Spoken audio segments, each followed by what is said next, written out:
Good day to everyone joining us today. It's a pleasure to welcome you to this online forum.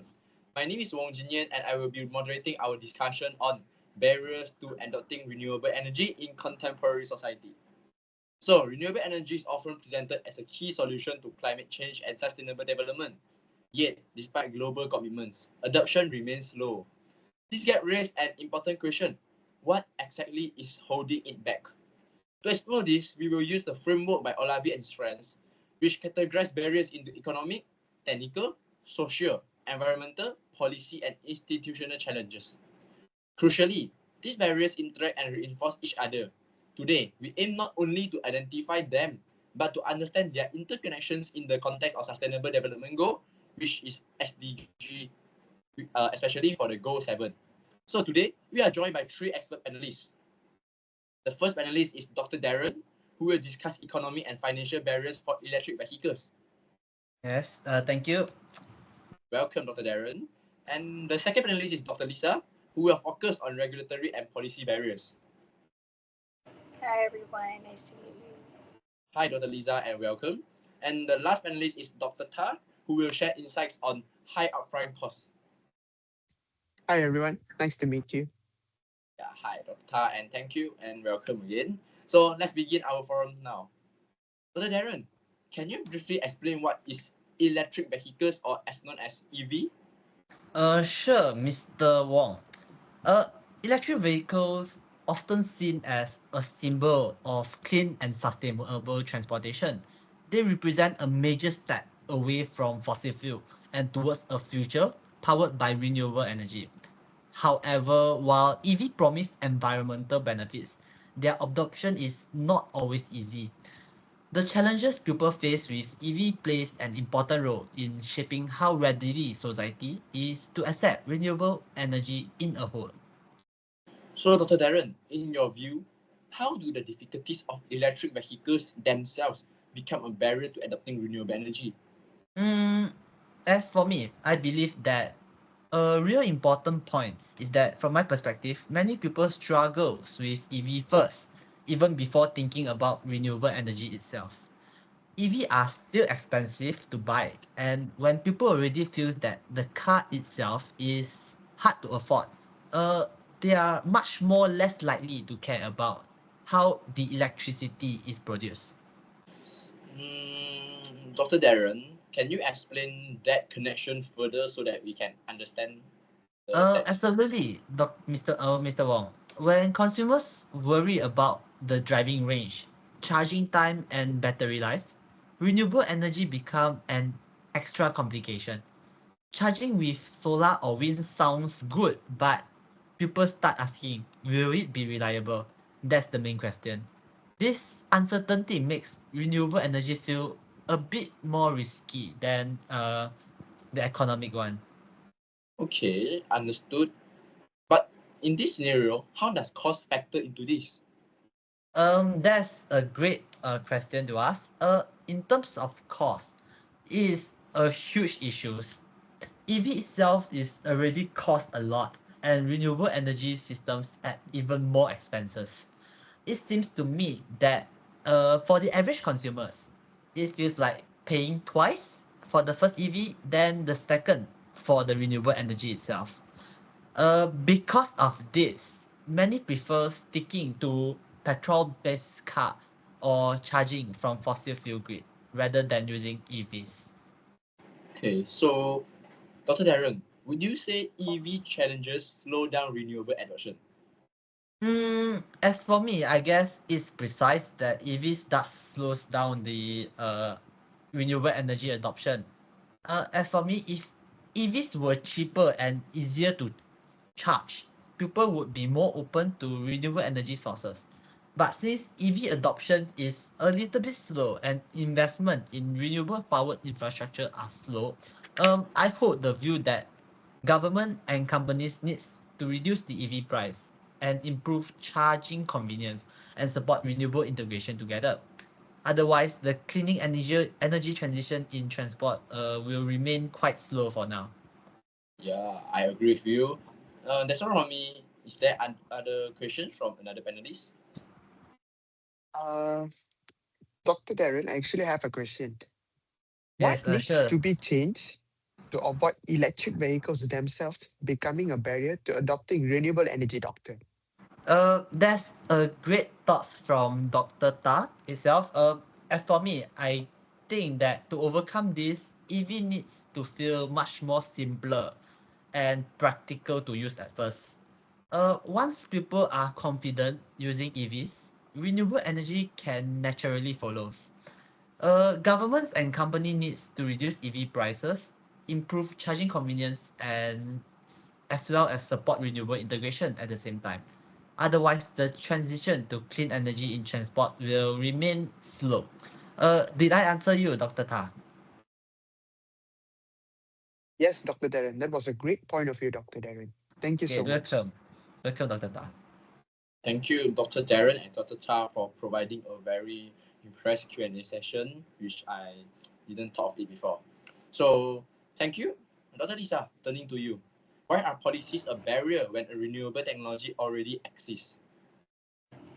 That is a very important question. I am of the opinion that while technology exists, adoption depends heavily on the government policies. When policies are inconsistent or unclear, the investors face high risks. Also, many governments still prioritize traditional energy through subsidies, making renewable less competitive. So I say, even with the technology, weak policies can directly hinder the SDG 7. Yes. So, if I'm not mistaken, Dr. Lisa, your point is talking about the our government have a weak policies, or in another word, is there's something wrong with the government policies. So, in your opinion, what policies can overcome these barriers? Well, based on my findings from my previous research, I believe that the most effective changes include stable, long term policies with clear national targets, consistent incentives, and transparent regulations. Governments should redirect subsidies from fossil fuels to renewables and simplify licensing procedures. Together, I think these reforms would increase investor confidence as well as accelerate the adoption. Okay, I get it. And is there any questions from another panelist? Okay, I do have a question. Okay, Uh, please. speaking, speaking of the adoptions, okay, the barriers. Let me see. Okay, Dr. Lisa, you spoke about the policy and regulatory barriers. I have a question to ask. Do you think that these regulatory barriers itself is much of a political issues or rather than an economical issues? Can Doctor justifies this? Yes, thank you, Dr. Darren. And yes, in my opinion, regulatory barriers are often rooted in political priorities. While economic causes matter, policies reflect political decisions, such as protecting fossil fuels, um, protecting the fossil fuel industries, or responding to short term political pressures. These political choices will directly influence how effectively renewable energy policies are implemented. Does that answer your question, Dr. Darren? Yes, truly, Dr. Lisa. Thank you for the time. Thank you. Okay, thank you, Dr. Darren and Dr. Lisa. But before I'm moving to Dr. Ta, there's just now when during the Q&A session, there's an idea pop in my mind. So, Dr. Lisa, a new question for you. Just now you just say we got weak policies and the government policy got something wrong and you provide a new policies. So as we know, there's many countries in the globally got many countries and there's many level. So for now, I wish that Dr. Lisa you can justify that the how the regulatory barriers can affect the specifically developing countries. Thank you, Mr. Wong. That's a very good question. I would say that weak enforcement and unclear policies will increase the investment risk, limiting the renewable energy growth and the SDG 7 process. Yeah, that's what I thought about because in the developing countries they will lack of the all the resources or we say the Yeah. energy is limiting. Okay, thank you, Dr. Lisa. Understood already. And Dr. Ta, let's bring you in. What do you think is the main barrier to adopting renewable energy in contemporary society? Thank you, Mr. Wong, for that question. Personally, I think one of the main barriers is high upfront costs. According to Mustafa, economic constraints remain highly influential, especially in developing countries. Even though technologies like in developing countries, solar offer long term savings, the large initial investment discourages households, businesses, and investors. Okay, Dr. Ta. Seems like you have the same topic with Dr. Darren, which is the financial problem and economy. But just now, Dr. Darren is discussing about the field of EV, electric vehicles. But just now I heard from you, you are discussing focusing on the household, business, and investor. This question for me: why do high upfront costs discourage households specifically, and how? Well, I see things this way. Many families focus on short term affordability. Installing renewable systems involves equipment, installation, and integration costs. For households with limited savings, this immediate burden is a major psychological and economic barrier, even if they understand the long term benefits. So, Dr. Ta, does this financial barrier affect only individuals or all the business will be affected too? It actually affects both. From my point of view, businesses face substantial capital requirements and long payback periods. Investors who prioritize quick returns may find renewable less attractive, which slows large scale development and overall progress towards sustainable energy. Okay, very nice idea. And that's all from me. Another ideas from another panelist. Hi, Dr. Ta. Based from your talk, since we're talking about the financial, right? So I have an important question.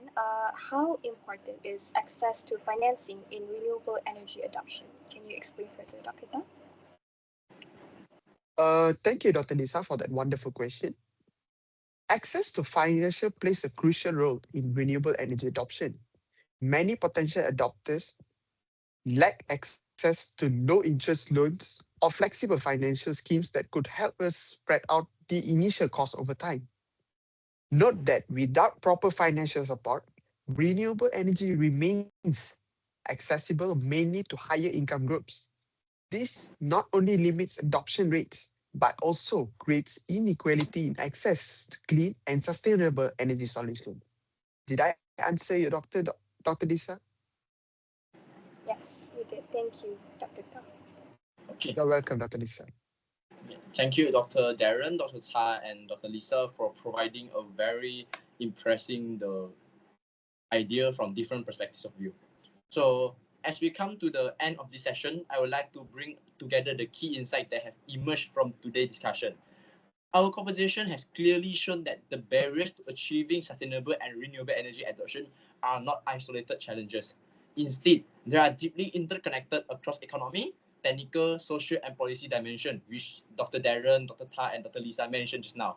So, which means that when we addressing one barrier in isolation is rarely sufficient. Meaningful progress requires coordinated and holistic action among governments, industry, academic institutions, and communities. So just now we have heard how financial constraint, technological limitations such as the EV cars, infrastructure readiness, regulatory frameworks, and the public awareness all play crucial roles in shaping energy transition. But today's discussion emphasizes that these challenges are also present opportunities. What opportunities? Opportunities for innovation, collaboration, and long-term strategic planning. So by fostering supportive policies, investing in research and development, strengthening institutional capacity, and encouraging public participation, we can accelerate the transition toward more sustainable energy system. So understanding the interaction between these factors bring us closer to achieving the affordable, reliable, and clean energy for all in alignment with the Sustainable Development Goal, especially SDG 7. So let me explain about this goal. This goal is not only about energy access, but also about building resilient societies, supporting economic growth, and safeguarding of our environment for future generations. So, on that note, I would like to extend my sincere appreciation to our panelists for sharing their valuable insights, expertise, and perspective throughout this session. I would also like to thank our audience for their active engagement and interest. Your participation is essential in driving these conservations forward beyond today. Thank you once again to everyone involved, and with that, we conclude today's session. Have a pleasant day ahead. Thank you. Thank you everyone for today. Thank you, everyone. Thank you.